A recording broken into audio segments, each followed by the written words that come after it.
तो कैसे हैं आप लोग। तो आज हम बात करने वाले हैं बहुत ही महत्वपूर्ण टॉपिक के ऊपर जिसका नाम है टेंसेस। और ये जो है पूरे सबके लिए इंपॉर्टेंट हो जाता है, क्योंकि देखिए क्या है ना, ऑल ओवर द थिंग जो भी चीज़ें हम पढ़ते हैं आज, वो आज सब चीज़ें हम इंग्लिश में पढ़ते हैं।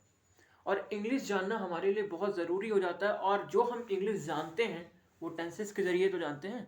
क्या हमारी मदर टंग इंग्लिश है क्या? नहीं, हमारी मदर टंग जो है ना वो हिंदी है। तो हम जो ट्रांसलेट करके सीखते हैं तो वही आपका टेंसेस के जरिए हम सीखते हैं। ये ट्रांसलेशन करके ही हम सीखते हैं। और ट्रांसलेशन किसके जरिए होता है? टेंसेस के जरिए ही होता है। तो डेट्स वाई टेंसेस बहुत इंपॉर्टेंट हो जाता है। और टेंसेस आप सभी लोगों को सिखाया जाता है, चाहे एक क्लास का बच्चा हो, चाहे दूसरी क्लास का, चाहे कोई भी बच्चा हो। 12th तक के सारे ये मैंडेटरी हो जाता है सारे लोगों के लिए। और कंपटीशन एग्जाम में भी टेंसेस का रोल बहुत ज़्यादा हो जाता है। तो हम इस सब के बारे में देखेंगे और हम टेंसेस की हिस्ट्री से देखे उसका प्रेजेंट सिनेरियो और उसका रेलेवेंस और उसकी डिफिनेशन, उसके स्ट्रक्चर, सब कुछ देखने वाले हैं इस वीडियो में। बहुत ही डिटेल्ड वाली वीडियो होने वाली है, ठीक है। तो चलिए स्टार्ट करते हैं फिर। तो देखिए ये टेंसेस पढ़ना हमारे लिए ज़रूरी क्यों हो जाता है। देखो टेंसेस पढ़ना हमारे लिए ज़रूरी क्यों हो जाता है, क्योंकि आप जो मॉडर्न वर्ल्ड देख रहे हैं ना, वो ज़्यादातर इंग्लिश में स्विच होता जा रहा है। आप हर जगह देखते होंगे, कोई भी चीज़ हो गई, चाहे आप A to Z, चाहे आप जैसे ये बुक हो गई, ये बुक हो गई, कोई भी चीज़ है, आप सब चीज़ों में इंग्लिश की नेमिंग देखते हैं। सब चीज़ों में आजकल इंग्लिश की नेमिंग, कोई भी चीज़ उठा लीजिए, चाहे मार्कर से लेके, चाहे आप आपके घर का कोई, आप जैसे कोई यूज़ करते हैं, रिफाइंड वगैरह भी यूज़ करते हैं, तो उसमें हर एक मार्किंग जो होती है ना, वो इंग्लिश में ही लिखी होती है। क्यों होता है? क्योंकि इंग्लिश का ग्लोबली यूज़ होने लगा है। और जब इंग्लिश का ग्लोबली यूज़ होने लगा है तो हमें थोड़ा सा ना इंग्लिश के बारे में बहुत ज़रूरी हो जाता है जानने के लिए। और वो हम जानते कैसे हैं? हम जो पढ़ते हैं वो ट्रांसलेशन के जरिए हम इंग्लिश को सीखते हैं। हमारी मदर टंग नहीं है, दैट्स वाई हम जो है ना इंग्लिश को एक झटके में नहीं सीख पाते, हम उसे ट्रांसलेट करके सीखते हैं। इसमें ट्रांसलेशन का रोल हो जाता है। तो चलिए देखते हैं इंग्लिश का रोल कैसे हमारे यहाँ पे आया था और क्यों आज इंडिया हमारे लिए इंग्लिश का बैकग्राउंड जरूरी हो जाता है। देखो हमारे यहाँ पे 1605 ईस्वी में ये मुगल्स के कोर्ट में हमारे जो है ये अंग्रेज आए हुए थे। अंग्रेज आए थे, शुरू में इनका क्या था ना, ये ट्रेडर्स के रूप में आए थे। शुरू में ट्रेडर्स के रूप में आते, इनका कोई उद्देश्य नहीं था कि हम यहाँ पे अपना रूल इस्टेब्लिश करेंगे। शुरू में बस ये ट्रेडर्स के रूप में बस खाने कमाने के लिए आए थे, क्योंकि वहाँ भिखमंगे थे, इसलिए यहाँ भिखमंगापन इनका थोड़ा कम हो जाता। अगर यहाँ से व्यापार करके ये वहाँ पे बेचते तो प्रॉफिट ज़्यादा अर्न कर पाते, तो इसलिए आए थे। अब क्या हुआ, ये यहाँ से परमिशन लेने के लिए आए थे, तो राजा बोला भाग भाग यहाँ से भाग, लात मार के भगा दिए गए। फिर इनके एक और भी आया रिप्रेजेंटेशन वहाँ से, तो फिर सर थॉमस लो आया, तो वो थोड़ा सा मना ले गया। वो जो है मना ले गया तो एकदम इम्प्रेस हो गया मुगल एम्परर। तो वो उसे दे दिया कि जा भाई लगा ले, जा जा आराम से जा लगा ले। तो सूरत में ये गया, लगा लिया फैक्ट्री। अब शुरू में ये फैक्ट्री स्टैब्लिश करने का मकसद था कि केवल हमको ट्रेड करना है।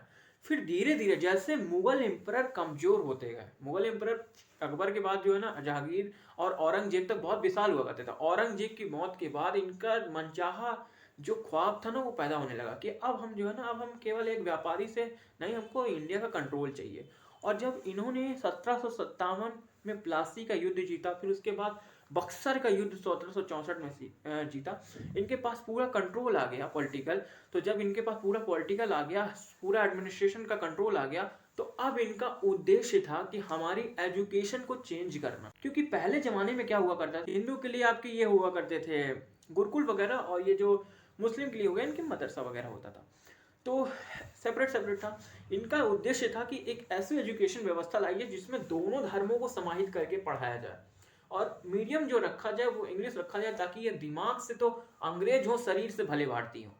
इनका उद्देश्य यही था कि शरीर से भले ये भारतीय हो, भाड़ में जाए, इनसे हमें मतलब नहीं है, बस हाँ ये है कि दिमाग से ये अंग्रेज हो, ताकि हमारे शासन में ना ये महत्वपूर्ण योगदान दे सकें। और उतना ही योगदान उनका चाहिए था जितना ही बाबू टाइप जो हरकतें थी वो कर सकते थे। इनको बहुत अपर दर्जे वाला एकदम से कलेक्टर नहीं बनाया जाने वाला था उस जमाने में। तो शुरू में थोड़ा सा रोल दिया गया, और फिर धीरे धीरे ना इंग्लिश का जब विकास हुआ तो फिर उनको लगा कि अब थोड़ा सा रोल दे देते हैं, अब इन पढ़ा लिखा भी थोड़े से होने लगे हैं तो कोई बात नहीं, दे दो। जब थोड़ा सा देने लगे, फिर आज़ादी की मनचाही राह विकसित हुई। फिर उसके बाद हम जो इनसे फ्री हुए। अब देखो हम यहाँ हिस्ट्री नहीं पढ़ रहे, तो केवल इंग्लिश का रोल बता रहा। अब धीरे धीरे क्या हुआ ना, इंग्लिश का विकास हुआ, इंग्लिश लैंग्वेज हमारे इंडिया में पॉपुलर हो रही थी। All over the political system में हमारी इंग्लिश बहुत पॉपुलर हो गई थी। 1947 तक आते आते इंग्लिश का दौर केवल पॉलिटिकल ना होकर हर जगह डायमेंशन में, हर डायमेंशन में इंग्लिश का यूज होने लगा। देखो ऑल ओवर द थिंग, जो भी आप महत्वपूर्ण जितनी भी चीजें देखते हो वो रिसर्च वगैरह सब कुछ इंग्लिश में ही हो रखी है। हम लोग जो पढ़ते हैं वो ट्रांसलेशन के वर्जन में हम जो है हिंदी के वे में वो पढ़ते हैं। कोई भी चीज ओरिजिनली इंग्लिश में ही खोज हो रखी है। तो ये आपका महत्वपूर्ण हो जाता है इंग्लिश का।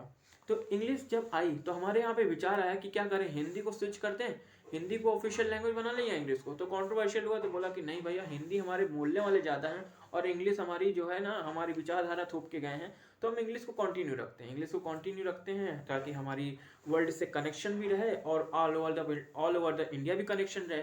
क्योंकि क्या है ना, ऑल ओवर द इंडिया में अगर हिंदी लागू कर दी जाए सब जगह तो साउथ वाले जो है ना साफ हो जाएंगे। साउथ वाले साफ इसलिए हो जाएंगे क्योंकि साउथ वालों को हिंदी आती ही नहीं है, उनको रीजनल लैंग्वेजेस आती है। और जब रीजनल लैंग्वेजेस उनको आती है और हमें नहीं आती है, अब जैसे तमिल, तेलुगु, कन्नड़, ये सब उनको भाषा आती है, हमें नहीं आती भैया, हमें नहीं आती, तो हम उनको फोर्स थोड़ी ना करेंगे कि आप हिंदी सीखो। और वो हमें फोर्स करने लग जाएंगे, तुम मराठी बोलो, कन्नड़ बोलो, तमिल बोलो, तो हमें भी बुरा लगेगा। तो दैट्स वाई ये लैंग्वेज का क्राइसिस हो गया, इसीलिए इंग्लिश का मनचाहा रोल यहाँ पे पड़ गया। और जब इंग्लिश का रोल बढ़ा तो ऑल ओवर द वर्ल्ड आपका नीड पड़ने लगा कि अब जो है इंग्लिश पढ़ा जाए। आप जितनी भी चीज़ें देख सकते हो इंग्लिश में ही है, इसलिए हमें इंग्लिश थोड़ा सा पढ़ना समझना जरूरी हो जाता है। और टेंसेस का उद्देश्य हम ट्रांसलेट वर्जन करके इंग्लिश नहीं पढ़ेंगे, हम थोड़ा सा समझेंगे, अच्छे से समझेंगे कि ये इसका रियल लाइफ इम्प्लीकेशन क्या होता है। क्योंकि वो जो ब्रिटिशर्स जो इंग्लिश बोलते हैं वो एकदम हिंदी की तरह बोलते हैं, एकदम उनका जो छोटा 5 साल का बच्चा भी होता है इस तरह की इंग्लिश बोलता है कि आज के जो ट्रांसलेट करके भी आप इस तरह की इंग्लिश नहीं बोल पाओगे। क्यों? क्योंकि हमने जो हिंदी सीखी है वो कैसे सीखी है, हमारे माता पिता बोल रहे थे तो हमने कॉपी करके सीखी है। मगर हमारे पास केवल ट्रांसलेशन के जरिए से हम उस इंग्लिश नहीं सीख सकते। हमें अगर इंग्लिश सीखना है तो ट्रांसलेशन का और प्लस मूवीज़ का लिंक करके हमें सीखना होगा। मूवीज़ में जो मूवीज़ आती हैं उसका सबटाइटल्स पढ़ सकते हैं। अगर हिंदी इंग्लिश मूवी नहीं देख सकते तो सबटाइटल्स तो पढ़ सकते हैं, सबटाइटल्स पढ़ सकते हैं और फिर लिंक करके हम समझने में बहुत आसानी हो जाएगी हमारे लिए। ठीक है, तो ये हो जाता है मेन रोल। अब आ जाता है टेंसेस पे कि टेंसेस होता क्या है, क्योंकि हमने इसका यूज़ पढ़ लिया है कि ये कितना इंपॉर्टेंट हो चुका है आपके मॉडर्न सिनेरियो में। क्योंकि इंग्लिश बढ़ रही है तो सीधी सी बात है हमें इंग्लिश को सीखना पड़ेगा। इंग्लिश सीखेंगे कैसे? जब तक हमें टेंसेस पता नहीं होगा हम सीख नहीं पाएंगे। और ओवरऑल हमारे ग्रामर के लिए तो ये ग्रामर का तो मान लो पूरा बाप ही है। ग्रामर बिना इसके पढ़ ही नहीं सकते। 70% अगर ग्रामर आपकी कंप्लीट होती है ना तो वो टेंसेस के जरिए ही होती है। तो टेंसेस आप पढ़ लिए तो सारा ओवरऑल आपका कंप्लीट हो गया। तो चलिए अब समझते हैं कि टेंसेस होता क्या है। तो टेंस का मतलब क्या होता है? टेंस सीधी सी मतलब है टाइम। टेंस का सिंपली रूप कहें तो टाइम। अब टाइम के बेसिस पे ही हम कुछ नहीं कह सकते ऐसे। इसमें अब डिफिनेशन सुनो, कोई भी काम किस समय हो रहा है ये होता है टेंसेस। कोई भी काम किस समय हो रहा है ये टेंसेस हो गया। मगर अब टाइम कितने प्रकार के होते हैं? टाइम 3 प्रकार के होते हैं, पास्ट, प्रेजेंट, फ्यूचर। दुनिया में यही 3 तरह के टाइम होते हैं। मगर अब क्या काम को भी मैं डिफाइन कर सकता हूं? जैसे मान लो मैंने कहा कि टाइम और वर्क के कॉम्बिनेशन से बनता है टेंस। अब मगर वर्क भी तो कई प्रकार के हो सकते हैं ना। अब जैसे टाइम 3 प्रकार का हो गया तो वर्क भी मल्टीपल प्रकार के हो सकते हैं। मैं कोई भी काम को किसी भी प्रकार से कर सकता हूं। पहला वो काम को निश्चित नहीं हो सकता। पहला काम वो निश्चित नहीं हो सकता। मान लो मैं बोलूं मैं यह काम करता हूं, अब ये काम हुआ है, कंप्लीट हुआ है, नहीं हुआ है, इसमें सस्पेंस है ना। ये काम कंप्लीट हुआ है कि नहीं हुआ है कोई पता ही नहीं है मुझे। तो ये इंडेफिनिट तरह का टाइम हो गया, इंडेफिनिट तरह का वर्क हो गया ये। दूसरा होता है कॉन्टिन्यूअस। एक जो काम होता है वो लगातार कॉन्टिन्यू है, लगातार काम चल रहा है। जैसे मैं बोलूँ ये मैं वीडियो बना रहा हूँ, तो मैं ये वीडियो बना रहा हूँ मतलब काम का जो प्रोसेस है मेरा वो चल रहा है ना, वो रुका थोड़ी ना है, वो चल रहा है। तो ये एक तरह का हो गया। एक काम हो गया इंडेफिनिट, एक हो गया कॉन्टिन्यूअस। अब तीसरा तरह का काम, एक वो जो कंप्लीट हो चुका है, जो मैंने काम कंप्लीट ऑलरेडी कर चुका है। जैसे मैं बोलूँ मैं अपनी पढ़ाई कर चुका हूँ, मैं अपनी प्रोजेक्ट बना चुका हूँ, तो मैं ये काम क्या हो गया, कंप्लीट कर लिया ना।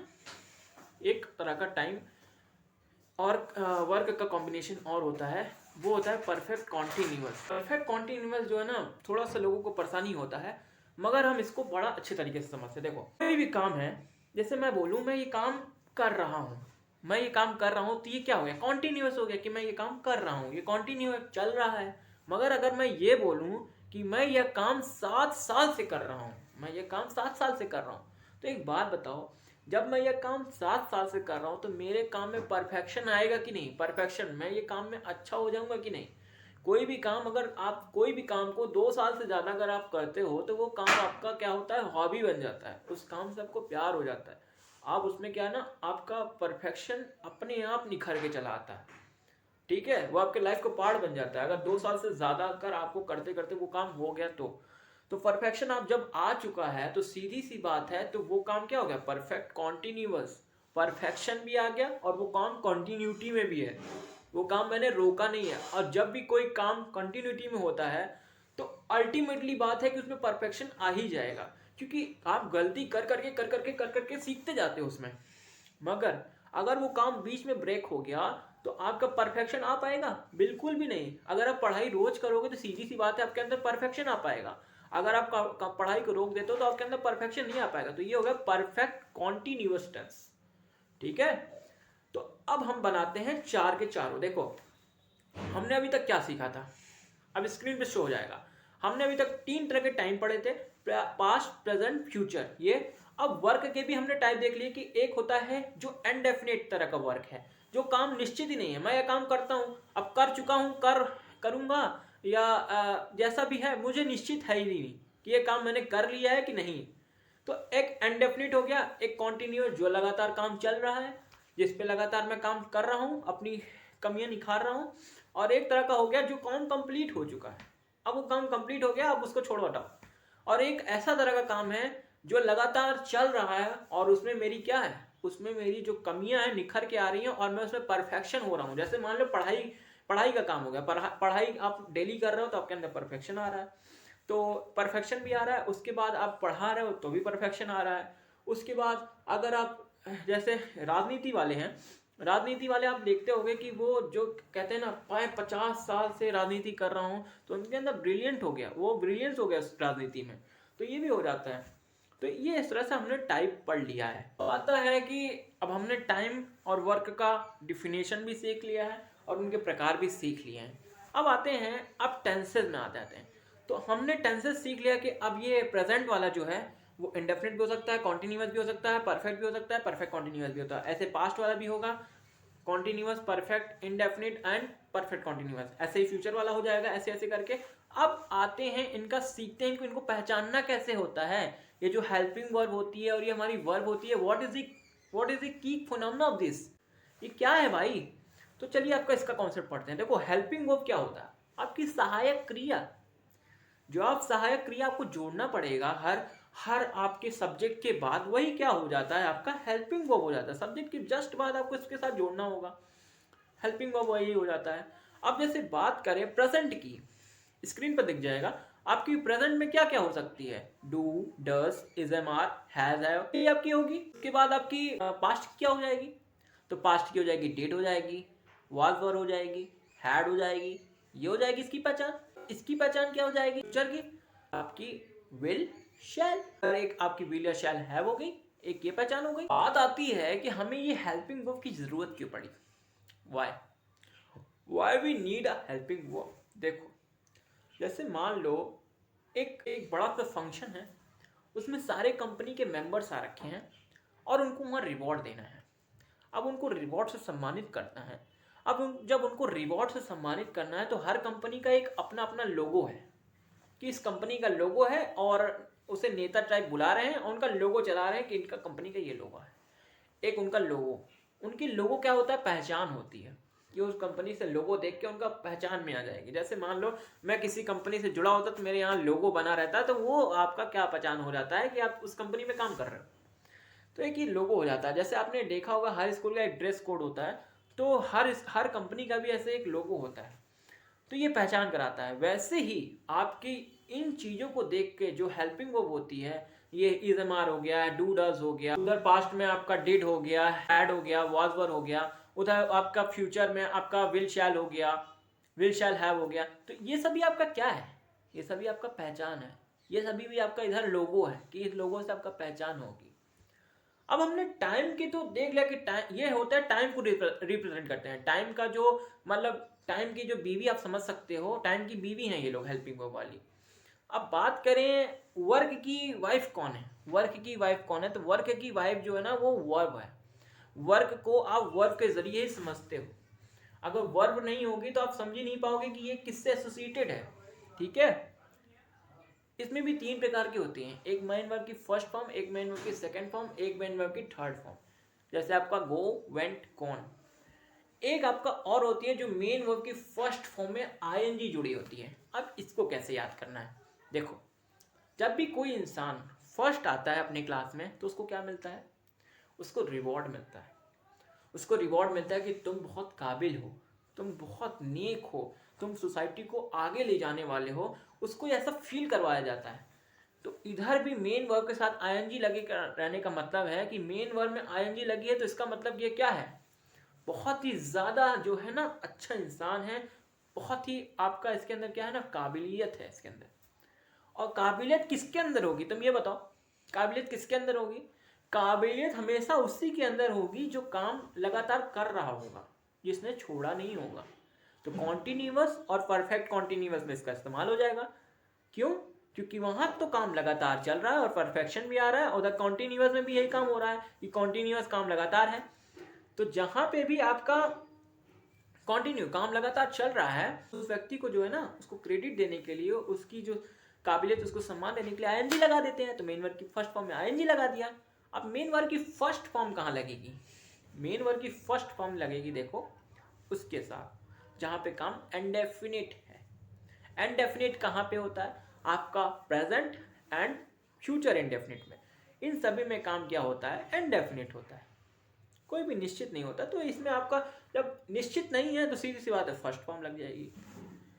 आपका पास्ट इंडिफिनिट एक ऐसा इकलौता घमंडी इंसान है जो कि बोलता है तुम लोग जो काम करते हो मैं वो काम नहीं करता, पूरी दुनिया जो काम करती है मैं वो काम नहीं करता। यहाँ पे ना आपकी आपकी जो है आपकी अफर्मेटिव ना ही आपकी कोई आपकी हेल्पिंग वर्ब होती है, और यहाँ पे जो आपकी वर्ब होती है ना वो सेकंड फॉर्म होती है। क्योंकि ये घमंडी है, ये सबसे ज़्यादा अलग वाला काम करता है, इसे दुनिया की ज़रूरत नहीं है, ये दुनिया से हट के काम करता है। ये पास्ट इंडिफिनिट एक ऐसा इकलौता इंसान है जो कि सेकंड फॉर्म अपनी यूज़ करता है। जैसे गो, वेंट, गॉन, इसमें भी जो वेंट होगी वो आपकी पास्ट वाले में आ जाएगी, तो पास्ट वाला घमंडी है, दैट्स वाई वहाँ पे आपका सेकंड फॉर्म आ जाएगा। तो आप इस तरह से इसको याद करोगे। रही बात की आपका गोइंग किसके साथ आएगा, तो आपका कॉन्टिन्यूअस के वाले के साथ, तो ये आपका इसमें आ जाएगा। अब आ जाते हैं अपने टेंसेस के ऊपर कि जो टाइप हो गया, क्योंकि हमने वर्ब भी समझ लिया, हेल्पिंग वर्ब भी समझ लिया, और टेंसेस कैसे बने हैं वो भी हमने समझ लिया, और उसका यूज क्यों होता है ये भी हमने पढ़ लिया है। तो अब शुरू करते हैं प्रेजेंट इंडिफिनिट से। देखो प्रेजेंट इंडिफिनिट क्या होता है, आपने समझ लिया, यहाँ पे जो काम है वो प्रेजेंट में है, चल रहा है, अभी का टाइम है। हाय है, जिसमें है आता है वो आपका प्रेजेंट हो जाता है। इंडेफिनिट मतलब कि जो काम निश्चित नहीं है, और टेंस क्या हुआ, दोनों के मिक्सचर से आपका टेंस बन जाता है। तो आपने ये समझ लिया। अब इसका स्ट्रक्चर जो है हमें ये समझना होगा। इसके लिए सबसे पहले आप ये जान लो कि डेली लाइफ में सबसे ज़्यादा यूज़ अब आप करते हो तो ये प्रेजेंट इंडिफिनिट होता है। हमें टेंस को केवल इस माध्यम के लिए नहीं पढ़ना है कि हमें केवल एग्जाम पास करना है, हमें स्पोकन की दृष्टि से भी पढ़ना है। दैट्स वाई हमें ये रट्टू तोता वाली जगह ना रखकर हमें थोड़ा समझना भी है, ताकि हम इसका यूज़ कर पाएँ। देखो प्रेजेंट इंडिफिनिट आज तक सारी लोगों ने बता रखा है, ता है, ती है, ते है, इसके लास्ट में आता है, बट हम बता रहे हैं कि आपको जब भी इसका डेली लाइफ में यूज़ करना हो तो आप इसे बोल दो कि जब भी आपकी आदतें, आप आदत बता रहे हो अपनी कि मैं अब सारी काम कर लेता हूँ, भाई मैं सारे काम कर लेता हूँ, मैं इसकी मेरी यह हैबिट है, मैं इसको भी फुलफिल कर लेता हूँ। तो आप जब भी अपनी हैबिट, कामकाज, अपना कोई भी आदत या शेड्यूल बताओगे, अपनी अपनी जो है बड़ाई बताओगे, तो आप अपनी इस तरह से लिख सकते हो कि आप ये प्रेजेंट इंडिफिनिट बता सकते हो। जैसे बोल दो कि I read the book, I play the cricket, I go to the market. तो आप इसमें क्या, आप अपना अपना शेड्यूल ही तो बता रहे हो। मैं बाजार जाता हूँ, मैं खेलता हूँ, मैं पढ़ाई करता हूँ, मैं वीडियो देखता हूँ, मैं हर काम करता हूँ। तो इसमें आप शेड्यूल ही तो बता रहे हो, आप अपना शेड्यूल ही बता रहे हो, आप अपनी कामकाज ही तो बता रहे हो।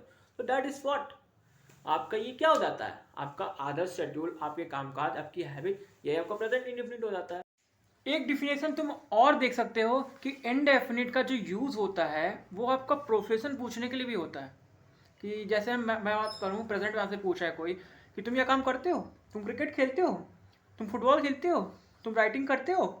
अब जैसे मैंने पास्ट में पूछा, तुमने खाना खाया, तुमने ये पिया, तुमने पानी पिलाया, तुमने स्कूल गया, ये सब आपका पास्ट वाला हो गया।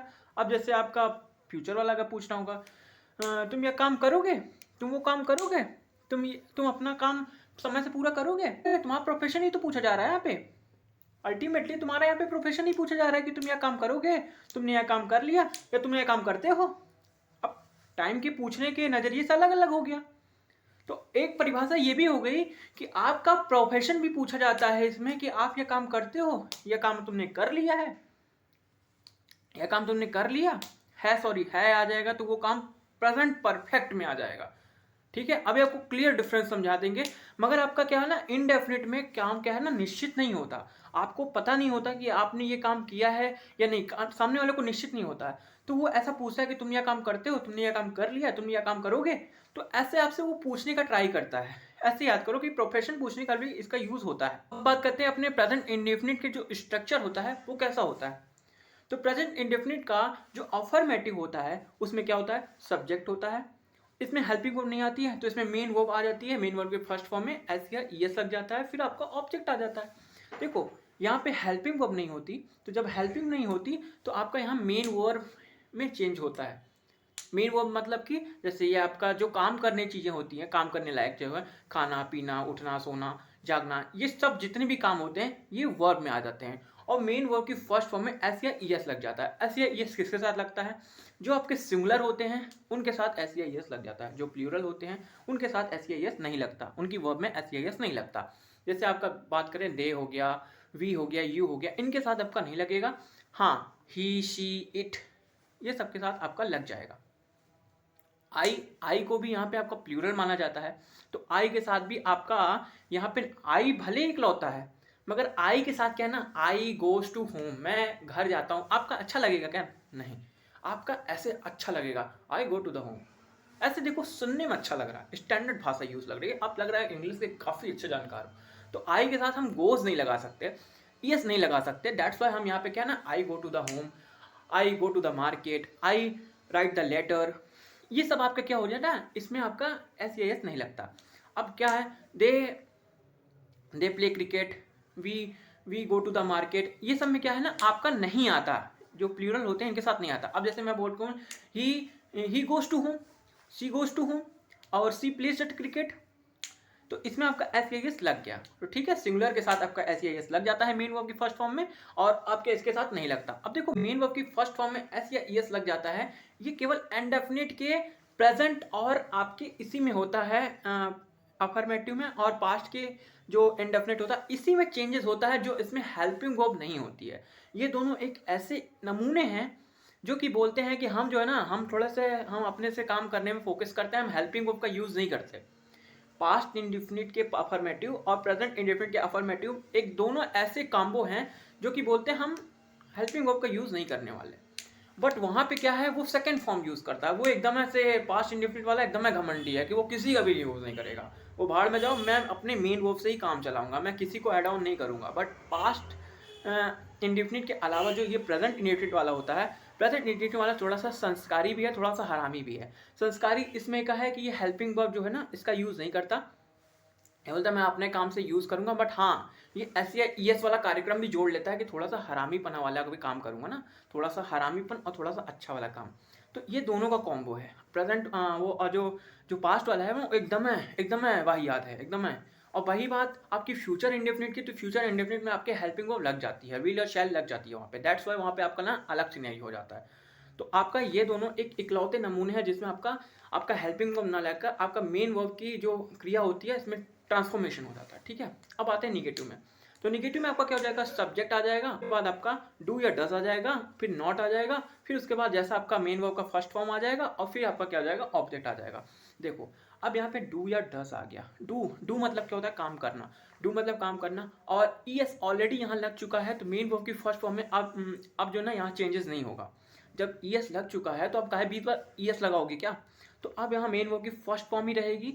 और डू किसके साथ लगेगा, तो जो प्लूरल है, जो बहुत ज़्यादा हैं उनके साथ डू लग जाएगा। They do not do this work, ये वो काम नहीं करते हैं, तो ऐसे आता है। ठीक है, और हिंदी वाली आपकी परिभाषा में आपको याद आना कि करते हैं, करता है, ये सब आपका आता है। ठीक है, आप ऐसे याद कर सकते हो।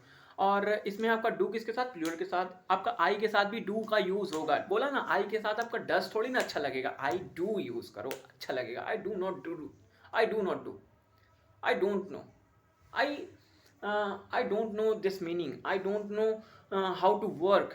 देखो, आपके साथ आई लगाओ तो डू, आई के साथ डू लगा दो ना तो अच्छा लग रहा है।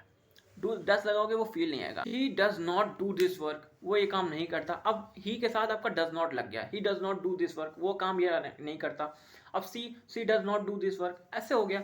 अब बात करते हैं, आपको निगेटिव का समझ में आ गया कि आपका डू किसके साथ लगेगा, तो डू आपका लगेगा प्लूरल के साथ और डस किसका लगेगा, सिंगुलर के साथ। ये हो गया ही शी इट के साथ आपका डस लग जाएगा और मेन वर्ब की फर्स्ट फॉर्म ही रहेगी क्योंकि आपको वहाँ पे ऑलरेडी आपकी हेल्पिंग वर्ब में चेंजेस हो चुके हैं। अब बात करते हैं इंट्रोगेटिव में। इंट्रोगेटिव आपका पता है आपको दो तरीके के होते हैं, दो तरीके के होते हैं। एक यस या नो टाइप वाले जिसमें आपको उत्तर हाँ या ना में देना होता है। एक WH टाइप वाले जिसमें आपका जो है ना आपको थोड़ा सा डिटेल में आंसर देना रहता है। एग्जाम्पल के लिए मान लो अगर मैं पूछूं क्या तुम स्कूल जाते हो, क्या तुम स्कूल जाते हो, और अगर मैं वही चीज़ आपका WH टाइप में पूछ लूँ तो ऐसे बीच में आ जाएगा वो, तुम कहाँ जाते हो, तुम क्या काम करते हो। तो यहाँ पे आपका प्रोफेशन पूछने के अलावा भी मैंने थोड़ा सा एक्स्ट्रा चीज़ें पूछ ली कि तुम क्या करते हो, तुम्हारा प्रोफेशन क्या है, तुमने ऐसा कौन सा झंडा गाड़ा है। तो आपका मैं यहाँ पे ये पूछ लेता हूँ। और रही बात क्या तुम स्कूल जाते हो, क्या तुम पढ़ाई करते हो, क्या तुम, वहाँ पे हाँ या ना में, वहाँ पे तुम्हारी हाँ या ना, मैं वहाँ पे जानता हूँ कि तुम यह काम करते हो, बट अभी वो काम तुम करते हो कि नहीं है, यहाँ पे हाँ या ना में आपका पूछ लूँगा कि हाँ करते हो कि नहीं करते हो। आपको वहाँ पे हाँ या ना में पूछ लूँगा, बट तुम कहाँ, वहाँ डिटेल में पूछ लूँगा, वहाँ पे आपका एक्सप्लेनेशन साइज पूछ लूँगा कि तुम कैसे करते हो, कैसे ऐसा प्रोसेस बताओ पूरा। तो आपका ये वहाँ पे यूज़ हो जाता है। ठीक है, तो अब बात करें इसका कैसे बनेगा। जैसे मैं पूछ रही हूँ do you know this meaning, क्या तुम ये मीनिंग जानते हो। जैसे मैं इसको आपका WH टाइप में बोल दूँ why do you go there. WH type में आपका क्या हो जाता है ना, आपका हेल्पिंग वर्ब से शुरू ना होकर आपका जो WH फैमिली वाला वर्ड है उससे शुरू हो जाता है। WH फैमिली में कौन सा हो जाता है, आपका व्हेन आ जाता है, वाई आ जाता है, वेयर आ जाता है, आपका हाउ आ जाता है, वूम आ जाता है, विच आ जाता है। ये सब आपके यूज होते हैं, आपके WH फैमिली वाले वर्ड हैं जो आपके स्टार्टिंग में आ जाते हैं। और यस या नो वाले में आपका हेल्पिंग वर्ब जैसे डू या डस स्टार्टिंग हो जाता है। ठीक है, ये हो गया आपका प्रेजेंट इंडेफिनिट का। अब आ जाते हैं अपने जो है प्रेजेंट कॉन्टिन्यूअस में। तो प्रेजेंट कॉन्टिन्यूअस क्या होता है, प्रेजेंट कॉन्टिन्यूअस मतलब कि काम प्रेजेंट में है और वो काम अभी भी चल रहा है। जैसे मैं बात करूँ, मैं खेल रहा हूँ, मैं वीडियो बना रहा हूँ, मैं जा रहा हूँ, मैं जा रही हूँ, ये सब आपका क्या हो गया प्रेजेंट में। और कॉन्टिन्यूअस तो है ही है, लगा हुआ है, और साथ में रही बात कॉन्टिन्यूअस में है काम। तो इसका अफर्मेटिव का बहुत अच्छा होता है, इसमें आपको सब्जेक्ट होता है, उसके बाद इज एम आर हो जाता है वह हेल्पिंग वर्ब, उसके बाद मेन वर्ब की फर्स्ट फॉर्म में ING जुड़ जाती है। ING का सीधा सा मतलब है इसको रिवॉर्ड देना है, क्योंकि वो काम कर रहा है तो उसको रिवॉर्ड देना है। आपका समझा दिया हूँ वहाँ पे मेन वर्ब की फर्स्ट फॉर्म के साथ ING, फिर उसके साथ आपका ऑब्जेक्ट आ जाता है। अब रही बात की सब्जेक्ट आपका is am are, is am are किसके साथ आता है, तो रही बात is am are he she it, ये इसका ही शी इट, इसके साथ आपका इज आ जाएगा। आर किसके आएगा, प्लूरल जितने भी हैं उनके साथ आपका कितना आ जाएगा, वो आपका आर आ जाएगा। आई के साथ एम लगेगा, आई के साथ एम लगेगा। अब यहाँ आई ना, आई थोड़ा सा अब अपना थोड़ा सा दिखाएगा, मैं थोड़ा सा रुतबा वाला हूँ यार, थोड़ा सा मुझे इन सब के साथ सिमिलर, इन सब के साथ मुझे कंपेयर मत करो। तो आई है ना, आई के साथ यहाँ एम लग जाएगा। और रही बात आपका यू, वी, दे, इनके साथ आपका आर लग जाएगा। जैसे एग्जांपल के लिए we are playing, we are playing, they are they are they are playing cricket, we are going to the market, ये हो गया। He is playing, she is weeping, she is going, she is reading, she is writing, ये आपका क्या हो गया, या फिर अफर्मेटिव में आपका क्या हो गया, इज एम आर आपका इसमें है। अब जैसे मैं बोलूँ I am doing this work, मैं ये काम कर रहा हूँ, I am going, I am sleeping, ये आपका क्या हो गया, आपका अफर्मेटिव का हो गया। और आपका आई के साथ एम का हमने यूज इसमें कर लिया। अब बात करते हैं निगेटिव। निगेटिव में क्या हो जाएगा, निगेटिव में सिंपली क्या हो जाएगा, जहाँ पे इज एम आर लगा था उसके बाद आपका सीधा सीधा नॉट लग जाएगा, पूरा स्ट्रक्चर कॉपी हो जाएगा। ठीक है, अब इसमें ज़्यादा ताम झाम नहीं है तो इसको जल्दी बताएंगे आप। जैसे I am not doing this work, I am not going to the market, ऐसे आपके एग्जाम्पल हो जाते हैं। अब जल्दी से आते हैं आपका इंट्रोगेटिव में। इंट्रोगेटिव में क्या हो जाएगा, आपका इज एम आर पहले आ जाएगा और पूरा स्ट्रक्चर जो है ना कॉपी हो जाएगा सब्जेक्ट, और अगर नॉट आना होगा तो सब्जेक्ट के बाद नॉट लग जाएगा। ठीक है, ऐसे आपका पूरा कार्यक्रम हो जाएगा। रही बात आपका एग्जाम्पल पूछूं तो आपका एग्जाम्पल इज सी गोइंग, क्या वो जा रही है, is she going, doing this work, are you playing cricket, are you playing cricket. अब जैसे मैंने ये सब पूछ लिया, ठीक है, अब रही बात आपकी डिटेल में जहाँ से देना होता है वो डब्ल्यू एच फैमिली वाला। अब डब्ल्यू एच फैमिली वाला क्या हो जाएगा, इज एम आर जहाँ आया था उसके आगे आप डब्ल्यू एच फैमिली वाला वर्ड लगा दो, as it is copy structure हो जाएगा। डब्ल्यू एच फैमिली वाला इज एम आर आ जाएगा, सब्जेक्ट आ जाएगा, नॉट आना होगा तो सब्जेक्ट के बाद आ जाएगा, उसके बाद मेन वर्ब की फर्स्ट फॉर्म, उसके बाद ऑब्जेक्ट आ जाएगा। अब अगर इसका एग्जाम्पल चाहिए तो मैंने बोल दिया why are you playing cricket, why are you going there, तो अब ये आपका हो जाता है why are you doing this work, why are you weeping. तो आपका ये हो गया, कारण पूछ लिया इसमें, डिटेल में कारण पूछ लिया। अब आते हैं आपके सीधे से, आप आते हैं इसमें प्रेजेंट परफेक्ट टेंस में। प्रेजेंट परफेक्ट टेंस मैंने बताया ना, काम जब कंप्लीट हो जाता है तो उससे आप प्रेजेंट परफेक्ट, मतलब कि काम कंप्लीटली परफेक्ट तरीके से एकदम कंप्लीट हो गया है, परफेक्टली कंप्लीट हो गया। एक बात जान लो, इसकी मेन वर्ब की थर्ड फॉर्म आती है। अब थर्ड फॉर्म का थोड़ा सा लॉजिक सोचो, थोड़ा सा आपको स्टोरी टेलिंग पे मैं बताता हूँ। मान लो कि एक लड़का है, मान लो मैं ही हूँ, मैं अपना प्रोजेक्ट जो है ना एकदम टाइम पे जमा करता हूँ, एकदम अगर टीचर ने बोला है 12 तारीख को तो मैं 10 तारीख को ही जमा कर देता हूँ। अब जो काम जितना पहले करता है वो जान लो उसके पास नॉलेज का एक्सपीरियंस नहीं रहता है, एक्सपोजर नहीं रहता। क्यों? क्योंकि वो काम वो पहले कर चुका है, तो वो अपना रिसर्च सब कुछ सबमिट कर चुका है। जो बाद वाला करेगा वो सबका एक्सपीरियंस लेकर करेगा, तो वो सबका एक्सपीरियंस लेकर करेगा तो उसके पास क्या है ना, उसके पास ज़्यादा कैपेबिलिटी होगी, ज़्यादा वो अच्छा चीज़ वो प्रोजेक्ट बनाएगा। तो जो काम जो ज़्यादा थोड़ा सा बाद में करता है उसके पास ब्रॉडर एरिया होता है, लोगों की मिस्टेक्स और लोगों की अच्छाई देखकर वो कॉपी कर सकता है, इंस्पायर हो सकता है, अपने अपने चीज़ों को और परफेक्ट बना सकता है। तो इसलिए तो आपका जो काम परफेक्टली कंप्लीट हुआ है वो हमेशा याद रखो वो थर्ड में आ जाता है, थर्ड में आ जाता है, वो हमेशा फर्स्ट में नहीं आता। जो बाद में करता है थोड़ा सा वो हमेशा फर्स्ट में आता है। जो काम पूरा कंप्लीट कर देता है ना तो उसको ना वो उसके बाद नॉलेज का एक्सपोजर ज़्यादा नहीं होता, तो वो क्या है ना थर्ड में आ जाता है। मैं हमेशा देखा हूँ कि मैं कई बार प्रोजेक्ट बहुत जल्दी अपना काम कंप्लीट कर देता हूँ तब भी आपका थर्ड आ जाता है, तो ऐसे आपको याद रह सकता है। ठीक है, अब आते हैं इसका अफर्मेटिव का जो होता है स्ट्रक्चर कैसा होता है। इसमें आपका सब्जेक्ट आ जाएगा, इसके बाद यहाँ पे हैज़ या हैव आ जाएगा। हैज़ किसके साथ लगेगा, ही शी इट, इसके साथ हैव लगेगा। और हैव किसके साथ लगेगा, आई वी यू दे, इनके साथ हैव लग जाएगा। आई के साथ यहाँ हैव क्यों लग रहा है और हैज़ क्यों नहीं लग रहा, देखो आई के साथ हैज़ प्रयोग है। आई हैज़ दिस बुक, अच्छा नहीं फील हो रहा, I have this book, I have already done this work before, मैं ये काम पहले ही कर चुका हूँ। तो आपका यहाँ पे ऐसा होता है। एक काम याद करो, हिंदी की परिभाषा यहाँ पे क्या हो जाएगी, हिंदी की परिभाषा ऐसे हो जाएगी, यह काम मैंने पहले कर चुका है, मैं पहले कर चुकी हूँ, मैं ये काम करने यहाँ चुका है, चुके हैं, ये आपकी पहले वाली मीनिंग हो, पहले वाले आपके जो रट्टू तोता वाली परिभाषा होती है ऐसे हो जाती है। मगर अगर हम इसको अपने वे में याद करवाएं तो इसको हम अपने वे में ऐसे याद करवाएंगे कि जहाँ पे काम कंप्लीट हो गया है, हमने कहा काम कर लिया है, चाहे वो चुके हैं चाहे चुकी हैं चाहे वह काम कर लिया है, ऐसे आ जाए तो आपको वहाँ पे क्या करना है, आपको गैस कर लेना है। याद रखना इसका प्रेजेंट परफेक्ट का और पास्ट इंडेफिनिट का थोड़ा सा लोचा हमको पैदा हो जाता है। एक बात याद, यहाँ लिया है आता है, जैसे हिंदी में ज़्यादा लोचा जाता है, इंग्लिश में लोचा नहीं आ जाता। जैसे मैंने बोला वह मैंने यह काम कर लिया है, अब मैंने यह काम कर लिया, तो मैंने यह काम कर लिया, इसमें सस्पेंस है, मैंने बताया नहीं है कि काम करने कौन से काम में किया है, कौन से टाइम में मैंने किया है, इसका कंप्लीटली अंदाजा नहीं है, तो यहाँ पे है नहीं लगा हुआ है, तो इसको हम पास्ट इंडिफिनिट में ही सोचेंगे। अगर यहाँ पे लिया मैंने ये काम कर लिया था तो मैंने ये पास्ट में कंप्लीट कर लिया था, तो ये पास्ट परफेक्ट हो जाएगा। अब अगर यहाँ पे मैंने है लगा दिया है, मैंने यह काम कर लिया है, तो इसका सीधा सा मतलब हो जाता है कि मैंने वो काम अभी थोड़ा सा प्रेजेंट में किया है। प्रेजेंट परफेक्ट का मतलब है कि हमने वो काम अभी प्रेजेंट में थोड़े ही सेकंड में, थोड़े से ही दिनों में किया है, अभी वो काम प्रेजेंट का ही था, हमने उसे कंप्लीट किया है। पास्ट परफेक्ट मतलब कि वो काम हमने बहुत सालों पहले पास्ट में कंप्लीट कर लिया था। अब हम फ्यूचर अगर परफेक्ट की बात करें तो फ्यूचर परफेक्ट मतलब ये काम हम फ्यूचर में करेंगे, फ्यूचर में हम ये काम कर चुके होंगे, ऐसे गैस करते हैं, वहाँ गैसिंग वर्ड चलता है। ठीक है, तो आपका रियलिस्टिक जो एग्जांपल आ जाता है ना वो प्रेजेंट वाला और पास्ट वाले का आप ज़्यादातर देखते हो यूजेस। फ्यूचर वाले का ज़्यादातर यूजेस नहीं होता, आपका इंडेफिनिट वाला यूज़ होता है स्पोकन की लैंग्वेज में, ठीक है। अब बात करते हैं इसका अफर्मेटिव का। तो अफर्मेटिव को सब्जेक्ट हो जाएगा, हैज हैव आ जाएगा, मेन वर्ब की थर्ड फॉर्म आ जाएगी, क्योंकि हमने वहाँ पर क्या बता रखा था कि काम हमेशा जो कंप्लीट करते जल्दी वो थर्ड में आ जाता है, तो थर्ड फॉर्म यहाँ हो जाएगी। उसके बाद ऑब्जेक्ट आ जाएगा, ठीक है। जैसे मैं बोलूँ I have already done this work, he has gone there, he has passed away, वो मर गई है। तो ऐसे आपका एग्जाम्पल हो सकता है यहाँ पे। बात करें निगेटिव में, निगेटिव में आपका सब्जेक्ट आ जाएगा, सब्जेक्ट के बाद आपका क्या आ जाएगा, हेल्पिंग वर्ब इज हैज, उसके बाद आपका नॉट लग जाएगा, बस एज इट इज स्ट्रक्चर आपका कॉपी हो जाएगा। और फिर उसके बाद मेन वर्ब की थर्ड फॉर्म आ जाएगी और फिर आपका ऑब्जेक्ट आ जाएगा।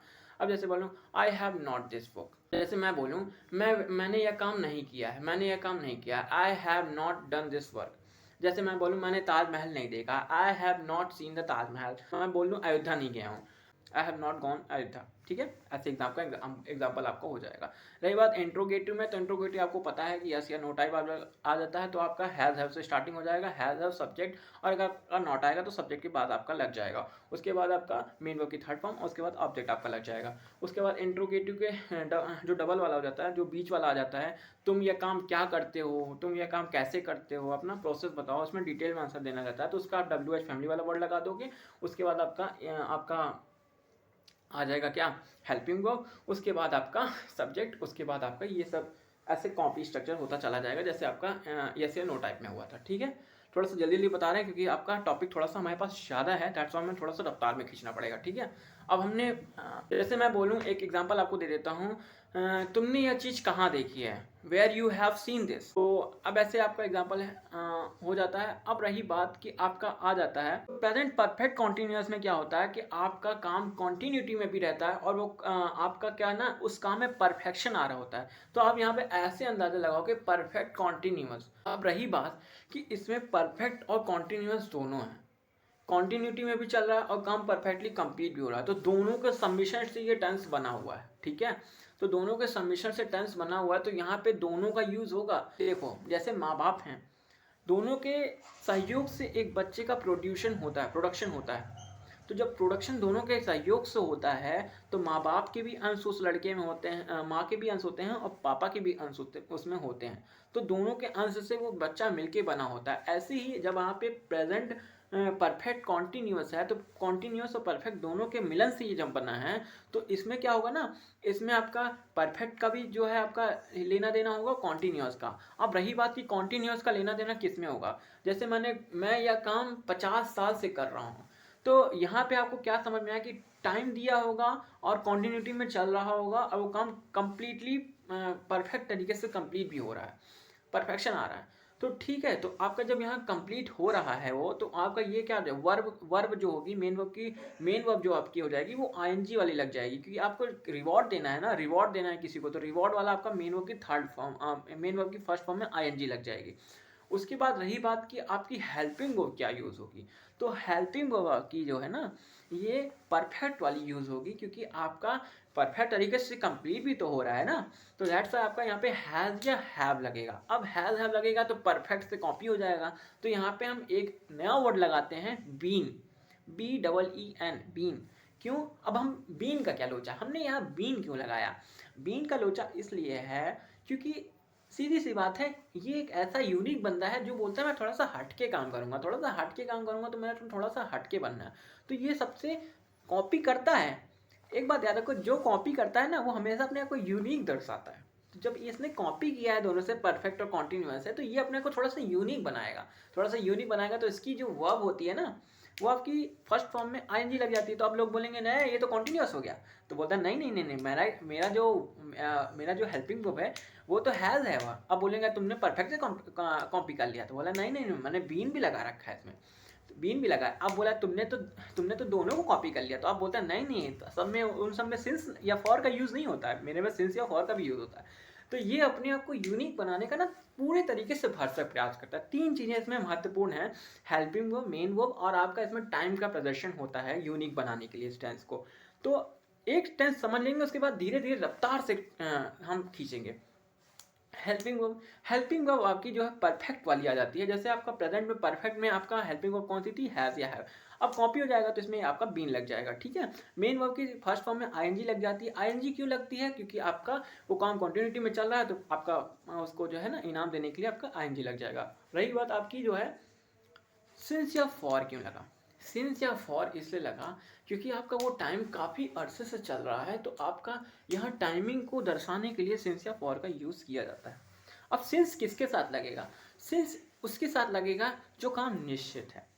जो काम निश्चित है उसके साथ सिंस लग जाएगा, और जो काम अनिश्चित है, जो काम निश्चित नहीं है उसके साथ फॉर लग जाएगा। अब इसको रियल लाइफ प्रैक्टिकल एग्जांपल से समझो।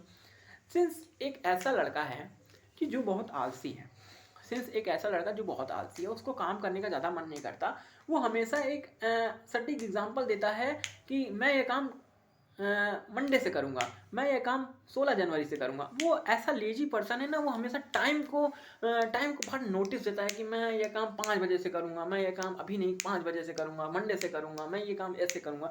तो यहाँ पे आपका क्या है ना, ये सटीक टाइमिंग देकर अपना बताता है कि मैं ये काम तभी करूँगा। मगर ये फॉर वाला, फॉर वाला लेजी नहीं है, वो कैलकुलेटर की तरह हर एक मिनट का खाका तैयार रखता है कि मैं ये काम 16 मिनट से कर रहा हूँ, मैं ये काम 15 मिनट से कर रहा हूँ, मैं ये काम 14 घंटे से कर रहा हूँ। तो ऐसा वो खाका तैयार रखता है। ये क्या है, कैलकुलेटर। फॉर क्या है ना, कैलकुलेटर है। वो कैलकुलेटर की तरह हर एक टाइम, जैसे मैं फ़ोन पे 5 सेकंड से बात कर रहा हूँ, मैंने फ़ोन पे 50 मिनट से बात की है, मैंने फ़ोन से 1.5 घंटा बात करी है, मैं यहाँ 50 साल से रह रहा हूँ, मैं यह काम 50 वर्षों से कर रही हूँ, मैं यह काम 12 घंटों से पूरा कर रहा हूँ। तो ये आपका फॉर क्या है ना, कैलकुलेटर हो जाता है। और जितने भी महीनों वाले हो गए, आपका दिन वाला हो गया, आप मिड नाइट हो गया, आपका मॉर्निंग हो गया, इवनिंग हो गया, ये सभी आपका सेंस में आ जाता है क्योंकि ये निश्चित टाइमिंग है। मॉर्निंग क्या है ना, अब ये बात तो है कि मॉर्निंग कौन सी मॉर्निंग की बात हो रही है, इसमें आपका सटीक नहीं है। मगर क्या है ना, मॉर्निंग एक ऐसा वर्ड है जो आपको पता चल जाता है कि मॉर्निंग में ही है। इवनिंग आपको पता चल जाता है इवनिंग में ही है। आपका मिडनाइट पता चल जाता है कि रात की बात है, तो इसमें आपको थोड़ा सा एग्जांपल आपको मिल जाता है। बट अगर मैंने बोला मैं ये काम 7 घंटे से कर रहा हूँ, तो मुझे यह पता है कि मैंने ये काम मॉर्निंग में किया है कि इवनिंग में, तो आपको वहाँ पे क्लियर बिल्कुल भी नहीं है, ठीक है। तो जब मैंने वहाँ इवनिंग बता दिया, अब बात करें जनवरी की। जनवरी मैंने बता दी, वहाँ पे मैं बोल दूंगा 7 मंथ से मैं ये काम कर रहा हूँ। 7 मंथ में आप कौन सा मंथ है भाई, तो वहाँ पे आपका जनवरी दे दिया ना, तो वहाँ पे सटीक टाइमिंग हो गया। ट्यूसडे अगर मैंने बोला, वहाँ डेज का नाम लिया ट्यूसडे, तो आपका वो सेंस में चला गया। फॉर का यूजेज आपका कहाँ हो गया, फॉर का यूज़ आपका इसमें हो गया कि आपका मैं काम 2 हफ्ते से कर रहा हूँ, 1 हफ्ते से कर रहा हूँ, 5 दिन से कर रहा हूँ, तो आपका ये अनिश्चित हो गया, ठीक है। और आपका सेंस वाला क्या है, निश्चित। आलसी है, उसको ज़्यादा जोड़ना जानना नहीं है, उसको सटीक टाइमिंग देना है। और इसको क्या है, हर एक सेकंड का खाका तैयार रखना है। सेकंड हो गया, मिनट हो गया, डे हो गया, हावर हो गया, कितने महीने हो गए, कितने साल हो गए, इसको हर एक चीज़ का खाका तैयार करना है कि मैं ये काम 15 वर्षों से कर रहा हूँ, मैं ये काम 7 मिनट से कर रहा हूँ। हर एक चीज़ का यहाँ पे ज्ञान दे। देखो मैंने इसको डिटेल में बताने का, थोड़ा सा वीडियो लंबी होगी, मगर हाँ ये है कि मैं कुछ भी छोड़ना नहीं चाहता। दैट्स वाई हम थोड़ा सा इसको सिंथेसिस कर रहे हैं कि आपको थोड़ा सा समझ में आ जाए, ठीक है। और सिंस की रही बात, तो सिंस एक आलसी पर्सन है जो कि आपको सटीक टाइमिंग देता है कि मैं काम मंडे से कर रहा हूँ, मैं यह काम सोमवार से कर रहा हूँ, मैं यह काम जनवरी से कर रहा हूँ, मैं यह काम 50 वर्षों से ना करके मैं यह काम 1957 से कर रहा हूँ। ऐसे ऐसे आपका यहाँ पे एग्जाम्पल दिया जाता है, ठीक है। तो आपका ये सिंस या फॉर का यूजेस हो गया है। और बात है इसके स्ट्रक्चर में समझते हैं। तो हमने सारा कुछ समझ लिया कि यहाँ पे helping of has have been आ जाएगी और हैज़ हैव किसके साथ लगेगा, मैं अपना परफेक्ट में बता चुका हूँ, 20 बार रिपीट नहीं करेंगे। उसके बाद आपको यहाँ पे आईएनजी आ जाएगी, मेन वर्ब की फर्स्ट फॉर्म में आईएनजी आ जाएगी। उसके बाद आपका यहाँ पे टाइम दे दिया होगा, सिंस या फॉर दे दिया होगा। मैं आपको एग्जांपल दूँ, I have been teaching you for 7 years. मैंने आपको पढ़ा रहा हूँ, 7 साल से पढ़ा रहा हूँ। अब बात करें निगेटिव की। निगेटिव की बात करते हैं, यहाँ पर निगेटिव हो जाएगा बस हैज़ हैव, उसके बाद नॉट आ जाएगा और फिर बीन तो लगा रहेगा, ठीक है। याद रखना कि हैज़ हैव के बाद आपका नॉट लगेगा, बीन के बीच में। हैज़ हैव और बीन के बीच में नॉट लग जाएगा, ठीक है। उसके बाद आपका मेन वर्ब की फर्स्ट फॉर्म में आईएनजी लग जाएगी, उसके बाद ऑब्जेक्ट लग जाएगा, उसके बाद सिंस या फॉर आ जाएगा, उसके बाद प्लस टाइम आ जाएगा। जैसे मैं बोलूँ I have not been teaching you for 7 minutes, तुमको पिछले 7 मिनट से नहीं पढ़ा रहा हूँ। अगर वहाँ पे क्लॉक का मेंशन कर देते हो कि 7 o'clock से मैं आपको नहीं पढ़ा रहा हूँ, तो इसका मतलब है कि आपको वहाँ पे सेंस का प्रयोग हो जाता। तो I have not been teaching you for 7 minutes, अगर मैं यहाँ पे सिंस का यूज़ करता तो I have not been teaching you since 2015। तो यहाँ पे आपका क्या हो जाता है, आपका ये आपका सिंस का यूज़ हो गया। ठीक है, अब बात करते हैं इसके इंट्रोगेटिव के। इंट्रोगेटिव में आपका यस या नो टाइप वाला हो जाता है, और एक आपका क्या हो जाता है, आपका WH टाइप वाला हो जाता है। तो इंट्रोगेटिव के आपका यस या नो टाइप वाले में क्या हो जाएगा, आपका हैज़ है उससे स्टार्टिंग हो जाएगा, और आपका पता है कि इसके बाद सब्जेक्ट आ जाएगा, नॉट आ जाएगा, उसके बाद बीन आ जाएगा, मेन वर्ब की थर्ड फॉर्म, मेन वर्ब की फर्स्ट फॉर्म में ING आ जाएगी, उसके बाद आपका क्या आ जाएगा, मेन वर्ब की फर्स्ट फॉर्म में ING प्लस आपका ऑब्जेक्ट, उसके बाद सिंस या फॉर, उसके बाद टाइम आ जाएगा। एज इट इज़ आपका जैसे था, अब वैसे ही WH फैमिली वाला आ जाएगा। WH फैमिली वाला हैव आपके आगे आ जाएगा, उसके बाद सेम स्ट्रक्चर कॉपी हो जाएगा। ठीक है, आपको अब जल्दी जल्दी थोड़ा सा बताते हैं, तो ऐसे आपको हो जाएगा। अब जैसे मैंने बात किया, why have you not been teaching teaching Ravi since 1900। आपका यहाँ पे सिंस 1900 से आप रवि को नहीं पढ़ा रहे हो, क्यों नहीं पढ़ा रहे भाई, तो आपका यहाँ पे ऐसे यूज़ आपका हो गया। ठीक है, तो ऐसे आपका एग्जाम्पल हो गया। अब चलते हैं थोड़ा सा आगे, कॉन्सेप्ट हमने आपको सिखा दिया है, और रही बात की आपकी प्रैक्टिस की, प्रैक्टिस थोड़ा हम यहाँ पे रफ्तार में खींच रहे हैं, तो इसलिए हम नहीं करा पा रहे हैं। बाकी हाँ, ये है कि हम आपको ओवरऑल कॉन्सेप्ट आपको बता दे रहे हैं। ठीक है, तो ऐसे आपका हो जाता है। अब रही बात आपकी, अब आते हैं पास्ट इंडिफिनिट के। तो पास्ट इंडिफिनिट में क्या होता है कि हमने आपको प्रेजेंट इंडिफिनिट बताया था कि वहाँ पे और इन दोनों में ही चेंजेस होते हैं। यहाँ पे क्या होता है, आपका हेल्पिंग वर्ब ना लगकर आपका मेन वर्ब की फॉर्म में चेंजेस होते हैं। वहाँ पे आपकी फर्स्ट फॉर्म लगी थी, यहाँ आपका सेकेंड फॉर्म लग जाता है।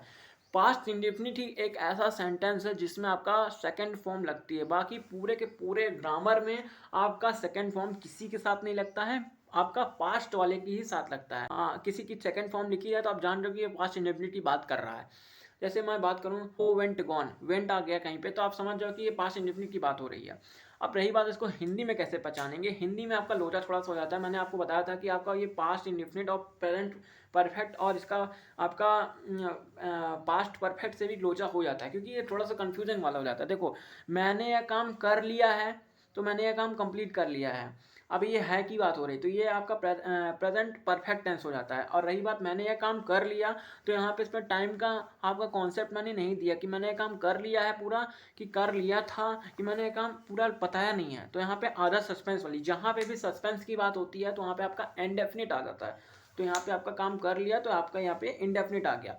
अब जैसे बात करें, मैंने यह काम कर लिया था, तो ये पास्ट परफेक्ट में चला गया, क्योंकि वो काम मैंने पास्ट में ही कंप्लीट कर लिया था। जब पास्ट में कंप्लीट कर लिया तो सीधी सी बात है, वो क्या हो गया, पास्ट परफेक्ट टेंस हो गया। ठीक है, अब आते हैं इसके स्ट्रक्चर में। तो इसके स्ट्रक्चर में क्या हो जाएगा, सब्जेक्ट आ जाएगा, उसके बाद मेन वर्ब की सेकेंड फॉर्म आ जाएगी। यहाँ की आपका इकलौता सेंटेंस है जो कि थोड़ा घमंड में खाता है ना, ये घमंडी है थोड़ा सा। तो मेन वर्ब की सेकेंड फॉर्म आ जाएगी, उसके बाद आपकी क्या आ जाएगी, आपका ऑब्जेक्ट आ जाएगा। सब्जेक्ट प्लस मेन वर्ब की सेकेंड फॉर्म और प्लस आपका ऑब्जेक्ट। जैसे मैं बात करूँ, I gave this book to you, I went to the market, मैं मार्केट गया, तो ये आपका हो जाता है। ठीक है, उसके बाद आपका बात करें, अब निगेटिव में क्या हो जाता है ना, प्रेजेंट के इंडेफिनिट में जो निगेटिव था उसमें आपका डू या डस लग जाता था, यहाँ पे सेम ऐसे लग जाएगा। यहाँ पे एक हेल्पिंग वर्ब आ जाएगी, डिड। डिड क्या होती है, डिड आपकी सेकेंड फॉर्म होती है डू की, डू डिड, डिड होती है ना सेकेंड फॉर्म। तो यहाँ पे अब जब आपका ऑलरेडी सेकेंड फॉर्म आ गया, तो आप क्या करोगे, अब मेन वर्ब की सेकेंड फॉर्म लगाओगे क्या, नहीं। मेन वर्ब की सेकंड फॉर्म क्यों लगाओगे भाई, जब आपका ऑलरेडी डिड आ चुका है, डिड ऑलरेडी डू का सेकंड फॉर्म है, तो आपको मेन वर्ब की सेकंड फॉर्म क्यों लगानी है भाई, क्यों चस्का चटा लगाने का। तो ऐसे आपको थोड़ा सा माइंड में आपको रिकॉलिंग करना पड़ेगा। ठीक है, कि हमें ये काम क्यों नहीं करना है, क्योंकि आपको ऑलरेडी सेकंड फॉर्म आपका डिड के फॉर्म में एक्सिट हो चुका है, तो आपको बार बार लगाने की जरूरत नहीं है। तो आपको यहाँ पे सेकंड फॉर्म नहीं लगने वाली, आपकी यहाँ पे फर्स्ट फॉर्म आ जाएगी। और रही बात कि आपको क्या थी ना, यहाँ पे आपको डिड लगा दिए, तो आपको सोचना नहीं है कि आपको यहाँ पे सिंगुलर के साथ लगाओ कि प्लूरल के साथ, हर लोगों के साथ आप डिड लगाओ। वहाँ पे क्या था, सिंगुलर के साथ सोचना पड़ा था कि डू लगाऊं या डज लगाऊं, ऐसे में सोचना पड़ा था। यहाँ पे कोई लोचा नहीं है, तुम सारे के साथ डिड लगाओ, सारे के साथ डिड लगाओ यहाँ पे तुम। ठीक है, निगेटिव की बात कर रहा हूँ। अफर्मेटिव में आप कोई नहीं लगाओगे, अफर्मेटिव में डायरेक्ट आपका सेकंड फॉर्म आपका यूज होगा। निगेटिव में क्यों नहीं यूज होगा, क्योंकि निगेटिव में ऑलरेडी आप डिड का प्रयोग कर चुके हो, दैट्स वाई आपका यूज नहीं होगा आपका यहाँ पे मेन वर्ब की सेकंड फॉर्म। ठीक है, ये हो गया, as it is copy structure हो जाएगा। ठीक है, अब बात करते हैं इसका, थोड़ा सा एग्जांपल ले लेते हैं। I did not go there, जैसे मैं वहाँ पे नहीं गया, ये आपका एग्जांपल। यहाँ पे आपका ता था, ती थे, आपका गया, गई, ये सब आपका एग्जाम्पल हिंदी में हो जाता है आपका समझने के लिए। और इंग्लिश में आप कैसे कि आपका जो काम है, काम का पता ही नहीं है कि वो काम हुआ है कि पूरा हो चुका है कि आपका ऐसे थोड़ा सा सस्पेंस वाला मोस्ट यूजिंग आपका ये सेंटेंस है। और आपका ये थोड़ा सा कन्फ्यूज़न भी अराइव आपका कर देता है। ठीक है, वीडियो बहुत लंबी हो रही है, थोड़ा सा तार से खींचता है थोड़ा सा। प्रैक्टिस हम थोड़ा सा नहीं करा पाएंगे क्योंकि वीडियो की रफ्तार बहुत ज़्यादा बढ़ रही है। आपको एग्जाम्पल आपको स्क्रीन पर शो कर देंगे ताकि आप उसकी एग्जाम्पल को आप देख सके, समझ सके। ठीक है, हम इसका आपको कॉन्सेप्ट बताने वाले हैं। ठीक है, और रही बात आपका इंट्रोगेटिव में आपको क्या है, इंट्रोगेटिव में आपका डेट से हेल्पिंग वर्ब से शुरू हो जाएगा, स्ट्रक्चर आपको शो हो जाएगा। उसके बाद आपका क्या है, डब्ल्यू एच फैमिली से आपको वहाँ पे स्टार्ट हो जाएगा, डब्ल्यू एच फैमिली। उसके बाद डेट आ जाएगा, सब्जेक्ट आ जाएगा, और नॉट ऑन होगा तो नॉट आ जाएगा, मेन वर्ब की फर्स्ट फॉर्म आ जाएगी, उसके बाद ऑब्जेक्ट आ जाएगा, ऐसे आ जाएगा। ठीक है, अब अगर एग्जाम्पल देना है तो एग्जाम्पल क्या क्या दे सकते हैं। जैसे आपका एग्जाम्पल देना हो तो आप जैसे दे सकते हो कि why did you go there, तुम वहाँ क्यों जाते थे। अब अगर मैंने यहाँ गए थे यूज़ कर दिया तो वो आपको याद रखो कि गए थे, अगर मैंने यूज़ कर दिया कि तुम वहाँ गए थे तो तुम वहाँ क्यों गए थे, तो अगर मैंने यू यूज़ कर दिया ना तो वो पास्ट परफेक्ट की बात हो गई, ना कि पास्ट इंडिफिनिट की बात हो गई। ठीक है, आपका यहाँ जाते थे, गए, आधा सस्पेंस होना चाहिए, सस्पेंस होना चाहिए, तभी आपका यहाँ पे ना पास्ट इंडिफिनिट की बात होगी। अगर मैंने यहाँ गए थे अगर यूज़ कर दिया होता तो ये पास्ट परफेक्ट की बात हो जाती, क्योंकि काम ऑलरेडी कंप्लीट हो चुका, तुम वहाँ पे ऑलरेडी चले गए थे। अब तुम वहाँ पे चले गए, तुम वहाँ चले गए, तुम क्यों वहाँ चले गए, तो आपका यहाँ पे अभी गए हो पूरा कि आधे रास्तों में हो, बीच में हो, अभी पता नहीं है, तो वहाँ गए हो काम। ठीक है, गए थे, कंप्लीट हो गया काम, पास्ट में कंप्लीट हो चुका। ठीक है, अब आते हैं अपने पास्ट कॉन्टिन्यूअस में। पास्ट कॉन्टिन्यूअस में आपका सेम एज प्रेजेंट कॉन्टिन्यूअस की तरह स्ट्रक्चर फॉलो हो जाएगा। जैसे वहाँ इज वहाँ लगता था, यहाँ पे आपका वॉज वर लग जाएगा। वॉज किसके साथ लगेगा, आई के साथ लगेगा, ही के साथ, शी के साथ, इट के साथ। उसके बाद वर किसके साथ, यू, वी, दे, इनके साथ आपका वर लग जाएगा। ठीक है, जैसे मैं आपको एग्जांपल दूं, I was not doing this work, मैं अपना ये काम नहीं कर रहा था, और नॉट प्लेइंग क्रिकेट, ऐसे आपका एग्जाम्पल हो जाएगा। सेम एज इट इज आपका एग्जाम्पल वहाँ पे जो जैसे था वैसे यहाँ पे हो जाएगा। जो लगता था इजमा लगता था, यहाँ पे आपका वॉज या वर का प्रयोग हो जाएगा। ठीक है, वॉज किसके साथ लगेगा, आई के साथ, ही के साथ, शी के साथ, इट के साथ। आई के साथ आपको वॉज क्यों लगेगा, क्योंकि आई के साथ आपको ना वर्ब बोलने में अच्छा नहीं लग रहा, दैट्स व्हाई आपका यहाँ पे आपका वॉज लग जाएगा। ठीक है, तो आपका ऐसे स्ट्रक्चर आपको फॉलो जाएगा, बहुत आसान है, आप प्रेजेंट वाले से कॉपी कर लेना इसको, बस वहाँ पे इज मार की जगह वॉज या वर लग जाएगा। ठीक है, अब बात करते हैं आपका परफेक्ट वाले के। तो परफेक्ट वाले में आपका क्या आ जाता है, मैंने बताया ना, काम कर लिए, अब ये क्या हो गया, पास्ट इंडिफिनिट हो गया, तुमने यह काम कर लिया, अभी मुझे पता नहीं है, तो इसलिए सस्पेंस वाली बात हो गई। तुमने यह काम कर लिया था, तुमने पास्ट में काम कंप्लीट कर लिया था, तो ये बात हो गई आपके पास्ट परफेक्ट की। डिफरेंस समझा रहा हूँ, वहाँ जा चुके थे, ये तो क्लियरली समझ आ जाएगा पास्ट की बात, मगर लिए थे, लिया था, जब भी आपका था आ जाएगा तो आप समझ लेना, जब भी किसी काम में था आ गया तो वो काम ऑलरेडी कंप्लीट हो चुका। तुमने यह काम कर लिया था, कंप्लीट हो चुका। तुमने यह खाना खा लिया था, कंप्लीट हो चुका था। तुमने यह काम सो लिया था, तुमने सो लिया था, बस काम कंप्लीट हो चुका था। तो तुमने यह काम कर लिया, तो यहाँ पे क्या सस्पेंस वाली बात है। जब सस्पेंस वाली बात हो तो वो आपकी क्या होती है, इंडेफिनिट की बात हो जाती है, तो आपको पास्ट इंडेफिनिट। और रही बात, अगर मैंने आपका यहाँ है यूज़ कर दिया, तुमने यह काम कर लिया है, तो यहाँ पे प्रेजेंट की बात हो गई, यहाँ पे पास्ट की बात नहीं हुई। ठीक है, आपका ये हो जाता है। आपका एग्जाम्पल सेम टू सेम, आपका पूरा स्ट्रक्चर आपका सेम टू सेम आपको फॉलो प्रेजेंट परफेक्ट टेंस के साथ। अब इसको थोड़ा सा जल्दी खींचते हैं। देखो, वहाँ पे बस हैज़ हैव प्रयोग होता था, यहाँ पे आपका हैड प्रयोग हो जाएगा। वहाँ पे हमको सिंगुलर प्लूरल के साथ सोचना पड़ा था कि हैज़ लगाएं कि हैव लगाएं। आपका प्लूरल के साथ हैव लगता था, सिंगुलर के साथ आपका हैज़ लगता था। यहाँ कोई सोचना नहीं है, यहाँ डायरेक्ट कॉपी पेस्ट मारो, यहाँ पे हैज़ हैव लोचा नहीं है, यहाँ पे डायरेक्ट हैड लगाना है। ठीक है, आपका पूरा स्ट्रक्चर सेम हो जाएगा। आपका एग्जाम्पल दे देता हूँ, I had not done this work, मैंने यहाँ पे जस्ट हैव का उल्टा कर दिया। ठीक है, आपका यहाँ वहाँ हैव लगता था, हैव लगता था, मैंने यह काम नहीं कर लिया था। अब बात करते हैं अपने प्रेजेंट परफेक्ट कॉन्टिन्यूअस की। सेम उसकी तरह ही है, सिंस या फॉर का यूसेज वहाँ समझा ही दिया हूँ, बस वहाँ जहाँ हैड लगता था यहाँ हैड लग जाएगा। सेम टू सेम जो स्ट्रक्चर हमने पढ़ रखा था उसी के अकॉर्डिंग में फॉलो हो जाएगा। ठीक है, तो हमें ज़्यादा टाइम नहीं लगाना। सिंस या फॉर का यूसेज भी हम वहाँ पढ़ चुके हैं, तो क्या मतलब है दोबारा खींचने का, तो कोई मतलब नहीं है। बस आपको ये बात कर दे रहा हूँ कि जहाँ हैज़ हैव लगता था, हैज़ हैव बीन लगता था, वहाँ पे आपका हैड बीन लग जाएगा। ठीक है, हैड बीन। और वर्ब की आपकी तो आईएनजी वाली लगेगी क्योंकि आपका कॉन्टिन्यूस वाला काम है। और आपकी जो हेल्पिंग वर्ब होगी वो आपकी आपकी जो है परफेक्ट वाली हो जाएगी, क्योंकि काम ऑलरेडी परफेक्ट कॉन्टिन्यूस वाला है ना, तो दोनों के मिक्सचर से आपका बनेगा। ठीक है, आपका ये बता दिया हमने। यही बात फ्यूचर की आते हैं, तो फ्यूचर में क्या होता है ना, अब यहाँ पे गैसिंग वर्क ज़्यादा होता है, क्योंकि इसका यूजेस बहुत कम होता है। रियल लाइफ में इसका यूजेस नाम मात्र के तहत भी नहीं होता, इसका इतना कम यूजेस है, इसका डेली लाइफ में कोई जल्दी यूज़ नहीं करता। बहुत सिनेरियो केस में होता है कि होता है इसमें आपका ज़्यादातर आपका जो होता है। अब आपका इसका चलते हैं इंडेफिनिट में। इसका जहाँ पे इंडेफिनिट में हमने पढ़ा था, वहाँ पे आपका वहाँ पे लग नहीं रहा था, वहाँ पे बचाया जा रहा था, कंजूसी की जाती है हेल्पिंग वर्ब यूज़ करने में। यहाँ कोई कंजूसी नहीं, यहाँ विल या शैल लगाओ, उसके बाद आपका अगर कॉन्टिन्यूस में आ गया तो यहाँ विल शैल बी लगाओ, उसके बाद आपका यहाँ पे आपका परफेक्ट में आ गया, फ्यूचर परफेक्ट में आ गया तो यहाँ विल शैल हैव लगाओ, और वहाँ पे आपका परफेक्ट कॉन्टिन्यूस में आ गया तो यहाँ विल शैल हैव बीन लगाओ। यहाँ पे कोई कंजूसी नहीं है हेल्पिंग वर्ब के साथ। हेल्पिंग वर्ब बिल्कुल सपाटा की तरह लगाओ, सैड सपाटा की तरह लगाओ, कोई कंजूसी नहीं है। हमारे पास हेल्पिंग वर्ब यहाँ बनती ही जाती है। यहाँ पे हेल्पिंग वर्ब नई नई ईजाद करी जाती है, बी बीन और हैव सब नई नई ईजाद करी जाती है, वहाँ पे ईजाद नहीं करी जाती थी, यहाँ पे ईजाद करी जाती है कि भाई लगाओ, हमारे पास कोई कंजूसी नहीं है। अगर कोई और सेंटेंस बढ़ जाएगा तो उसके लिए भी लगा दो। तो यहाँ ये थोड़ा सा दिलदार इंसान है।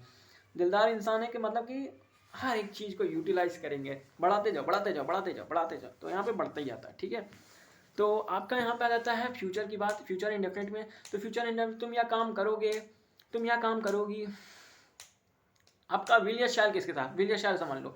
देखो विल या शैल किसके साथ लगेगा, विल आपका लगेगा, आपका सारे के साथ विल लग जाएगा, शैल आपका आई और वी के साथ आपका शैल लग जाएगा। और एक बात और याद रखना, जब भी हम रियल लाइफ में आप देखोगे बहुत सारे लोग आई विल लगाते हैं, I will definitely doing this work, मैं काम जरूर से कर रहा हूँगा।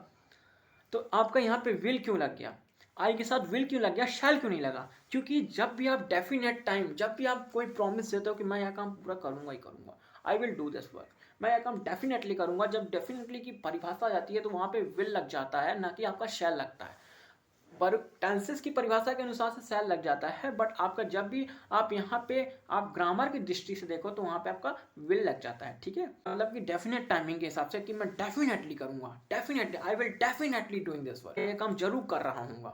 तो आपका यहाँ पे क्या है ना, जब भी डेफिनेट हो जाएगा तो विल आपका लगेगा। बाकी ऐसे सिनेरियो ग्रामर के केस में हमें आपका विल या शैल लगेगा। ठीक है, आपका सेम एज इट इज जितना भी स्ट्रक्चर था वहाँ पे हमने पढ़ रखा था, सेम एज इट इज यहाँ पे फॉलो हो जाएगा, हमें कुछ भी ज़्यादा समझने की काम नहीं है। वहाँ पे क्या था ना, वहाँ पे आपका इंडेफिनिट में बहुत लोचा था, यहाँ कोई लोचा नहीं है। यहाँ कोई लोचा क्यों नहीं, क्योंकि वहाँ पे आपका मेन वर्ब की फर्स्ट फॉर्म में प्रेजेंट में सोचना पड़ा था, ऐसे आई एस लगाए कि नहीं लगाए कि नहीं, वहाँ सोचना पड़ा था। इंडेफिनिट पास्ट इंडेफिनिट में आया तो पास्ट इंडेफिनिट में बड़ा सोचना पड़ा था, ये काम कर लिया था कि काम कर लिया, उसके बाद सेकेंड फॉर्म लगानी है, आपका निगेटिव में आपका नहीं लगानी है, तो आपको वहाँ सोचना पड़ा था। बट यहाँ कोई सोचना नहीं, यहाँ सबके साथ आपका इंडेफिनिट में सबके साथ आपका फर्स्ट फॉर्म लगेगा, कोई सोचना नहीं है, कोई सोचना नहीं है। और यहाँ का कॉन्टिन्यूस के साथ आपका लगेगा लगाओ। हेल्पिंग वर्ब क्या लगेगी, विल शैल बी लगेगी वहाँ पे कॉन्टिन्यूस में, और मेन वर्ब की फर्स्ट फॉर्म में आएंगी क्योंकि कॉन्टिन्यूस है। और यहाँ पे विल शैल हैव हो जाएगी परफेक्ट के लिए, फ्यूचर परफेक्ट। और उसके बाद आपका हेल्पिंग वर्ब को है थर्ड फॉर्म लग जाएगी, क्योंकि आप जानते हो कि काम कंप्लीट हो चुका है तो वो हमेशा थर्ड फॉर्म में आता है, क्योंकि इस नॉलेज का एक्सपीरियंस उसके पास थोड़ा सा कम है। रही बात चौथा फ्यूचर परफेक्ट कॉन्टिन्यूस, तो फ्यूचर परफेक्ट कॉन्टिन्यूस में क्या होता है कि आपका विल शैल हैव बीन ठीक है, यहाँ 3 क्रियाएं आ गई, विल शैल, उसके बाद हैव आया, उसके बाद आपका बीन भी आया। नॉट लगाओगे तो कहाँ लगाओगे, जब भी आपको नॉट लगाना होगा तो विल शैल नॉट जो लगेगा ना वो हैव के बाद लगेगा। क्यों, क्योंकि आपका बीन के पहले ही नॉट लगता है, बीन के पहले ही नॉट लगेगा। और वहाँ क्या लगा, वहाँ जहाँ बी लगा है बी के पहले नॉट लग जाएगा, विल शैल नॉट बी लग जाएगा। और यहाँ पे क्या लग जाएगा, विल शैल हैव लगा है तो विल या शैल नॉट हैव लग जाएगा जब आपकी परफेक्ट की निगेटिव की बात करेंगे। ठीक है, तो ऐसे आपका हो जाएगा, सेम स्ट्रक्चर है, ज़्यादा लोचा वाली बात नहीं है, इसका यूज़ भी कम होता है, दैट्स वाई इसे थोड़ा सा जल्दी पढ़ लिया। ठीक है, अब ऐसे आपका पूरा स्ट्रक्चर हमने बता दिया है, एज इट इज़ पूरा ग्रामर का सिनेरियो हमने बता दिया जल्दी। ठीक है, तो नमस्कार, तब तक के लिए जय हिंद, जय भारत।